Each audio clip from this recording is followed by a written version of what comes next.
We know that previous administrations did a cross-benefit analysis on whether to assassinate Soleimani, and their assessment was that he wasn't worth the trouble. That has been the assessment of the Israelis and other allies, as we've learned. Many have wanted the opportunity to take him out and known he is a malicious actor. So what made this different?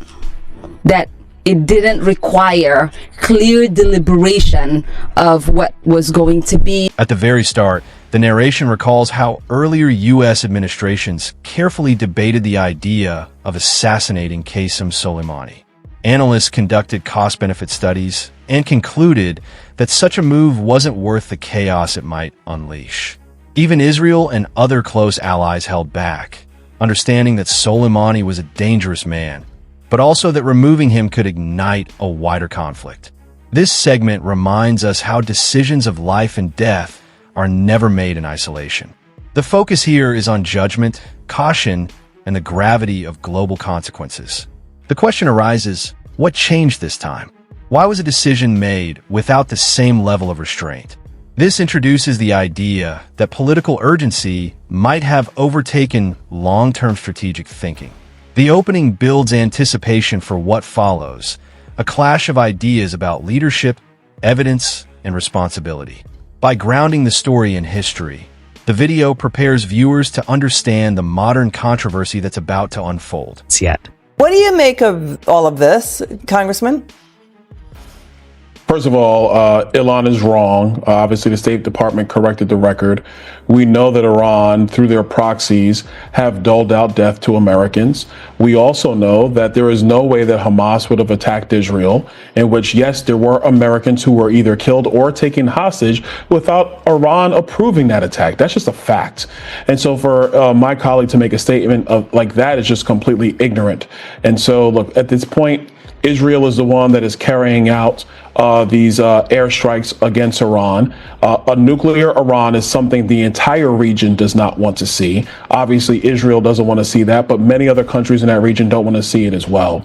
And so to make these kind of statements to me is just pure ignorance.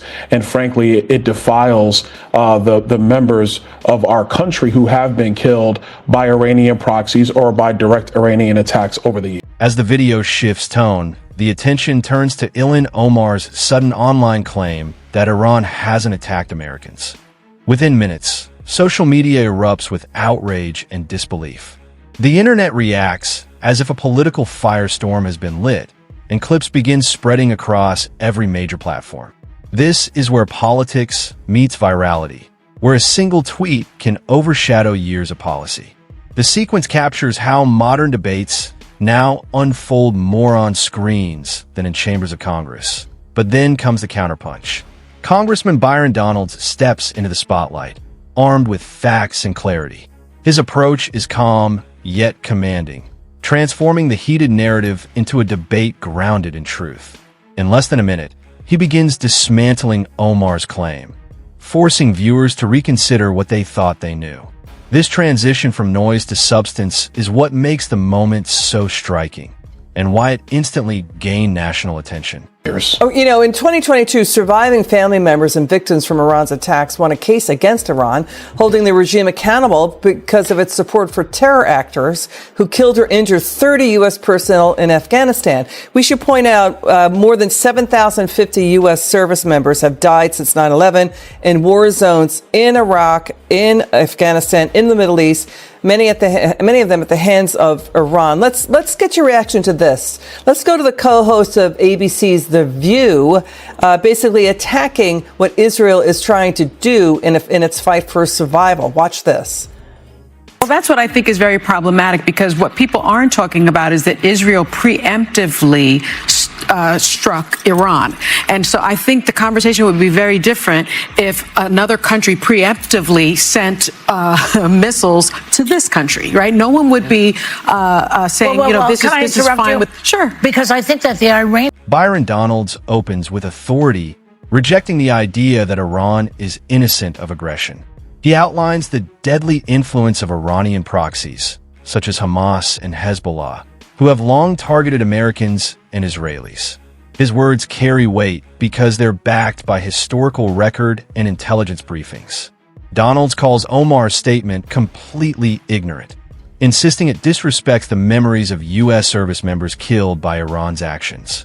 His tone is sharp, confident, and deeply rooted in data rather than rhetoric.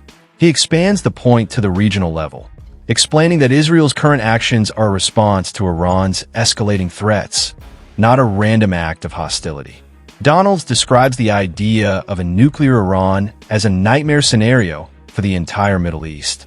His message is simple but powerful. Facts don't bend to politics. In this section, he successfully reframes the story from partisan outrage to a sober discussion about security and survival. Iranians and the Israelis believe that Iran would like to completely destroy Israel. That Iran is an actual existential threat to Israel. But that does so not so they're saying, if you're trying to kill us, we want a nuclear bomb. And we don't want you to have a nuke. That is fine, but you have to do that legally and under international criminal law. Iran's launched tons of missiles against Israel in the last few years. You're not supposed to do this. Okay, your reaction to that, Congressman? I mean, look, first of all, I would say at least at some point there was some semblance of reality on The View. The truth is that Iran backed Hamas, they backed Hezbollah. Hamas would not have attacked the Israelis without Iranian approval. That is a fact. Number two, the Iranian regime has called for the complete death of Israel. They've called for it multiple times. So at some point, are you going to believe your enemies and what their true intents are? A nuclear Iran is not in the interest of Israel. It's not in the interest of the region. And I would add, it's not in the interest of... Attention then turns to mainstream media, particularly The View, where hosts debate Israel's preemptive strikes on Iran. Some criticize Israel for acting first, drawing dramatic comparisons to what it would mean if another country did the same to the U.S.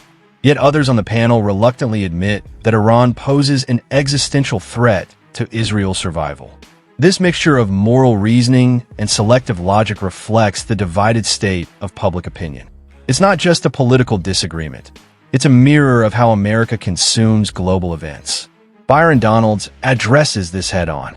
He reminds viewers that Iran's hatred toward Israel isn't hypothetical. It's openly declared. For decades, Iran's leaders have promised to erase Israel from the map, and those words have been backed by funding and arming violent militias. His rebuttal cuts through the moral fog by asking a simple question: how long should a nation wait while its enemies prepare its destruction? The media's emotional debates suddenly feel hollow in contrast to hard evidence. Of the United States. So at this point, for Israel to take action, what other choice did they have? Were they really going to sit there and watch the Iranians get nuclear weapons with ballistic missile capabilities and then sit back and do what? Negotiate the table year after year after year, basically at the butt of the gun? Israel wasn't going to do that. They've been warning about this for years. This is not something new.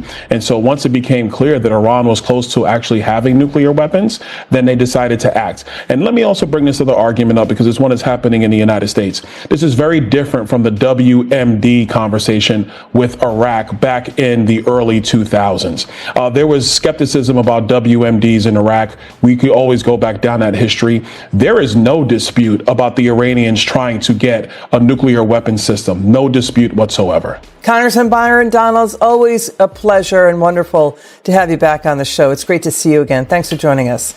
Now listen. Donalds then draws an important historical comparison between Iran's nuclear ambitions and the early 2000s claims of Iraqi WMDs. But unlike Iraq, he stresses there's no uncertainty here. Everyone knows Iran is racing toward nuclear arsenal. The intelligence, satellite imagery, and open declarations all confirm it. For Israel, inaction isn't diplomacy, it's suicide. This is why, Donalds argues, the country chose to act before it was too late. He reframes the issue as one of global stability, not just Israeli defense. A nuclear Iran threatens every nation in the Middle East and directly challenges U.S. influence. By highlighting the difference between past misinformation and today's undeniable evidence, he strengthens his argument for decisive action. It's a compelling reminder that leadership often means making the hardest decisions before catastrophe strikes. The tone here is urgent, sober, and entirely focused on reality, not politics. As the video approaches its final moments, the tone shifts from political debate to moral reflection. The narrator revisits Ilhan Omar's viral statement, emphasizing that this wasn't just a casual online comment. It was a public declaration with global implications.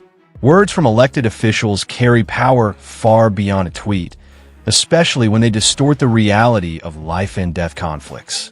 The host reminds viewers that according to Pentagon reports, Iran and its network of proxies have killed nearly 900 Americans since the 1980s. These are not partisan talking points, but documented facts that stand as grim testimony to decades of hostility. It's a sobering reminder that in geopolitics, ignorance is never harmless. It's dangerous. The narration builds intensity, pointing out how such misinformation doesn't just mislead the public. It signals weakness to regimes that thrive on confusion and hesitation. When American leaders downplay enemy aggression, adversaries interpret it as a green light to push further. The argument becomes larger than any one person or party. It's about national credibility. In a world where words can move markets and armies, even a careless sentence can echo across borders. The script pushes viewers to question how far political loyalty should go when truth and safety are at stake. This section captures that tension perfectly. Freedom of speech versus the responsibility that comes with influence. Byron Donalds' response stands as the counterbalance to that recklessness. His remarks throughout the segment represent not just fact-checking, but leadership under pressure. Donalds refuses to let emotional narratives rewrite documented history. He draws on evidence, timelines, and the human cost of Iran's aggression to rebuild the foundation of truth. The video frames him as a voice of clarity in an age of noise, a politician who values precision over popularity. His calm, factual delivery contrasts sharply with the outrage-driven tone of much modern debate, underscoring how substance can still triumph over spectacle. The final lines tie everything together with a message that transcends politics. Truth must never be optional. The narrator thanks viewers who stayed to the end, calling them part of a community that values reality over rhetoric. It's a rallying cry for critical thinking in a time when facts are often drowned by ideology. The takeaway is clear. Accountability isn't about silencing opinions. It's about defending truth when it's under attack. The closing tone is firm yet hopeful, urging audiences to stay informed, question boldly, and refuse to let misinformation define the narrative. In the end, it's not just about Ilhan Omar or Byron Donalds. It's about the collective responsibility of every citizen to protect truth in an era built on distortion.